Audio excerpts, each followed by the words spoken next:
নবী কয় আয়েশা, আমার যখন খাদিজার কথা মনে পড়ে চোখের পানি ধরে রাখতে পারি না রে আয়েশা।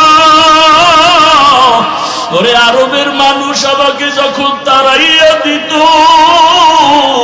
ওরে আমার জন্মভূমিতে থাকতে দেয় নাই, ওই সময় আমার খাদিজা আমার জীবনের বড় সফলতার চাবি হয়ে আসছে। ও আয়েশা, খাদিজার কথা মনে যখন পড়ে চোখের পানি ধরে রাখতে পারি না।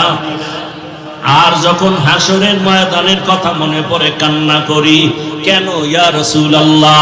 আল্লাহর নবী বলেন, ও আয়েশা, হাসরের ময়দানটা এত কঠিন, ওরে জমিনটা সূর্যের গরমে তামা হয়ে যাবে, অন্যদিকে জাহান্নামের আওয়াজ। ওই সময় আমার আল্লাহ রাগান্বিত আওয়াজ দিতে থাকবেন, লিমানিল মুলকুল ইয়াউম।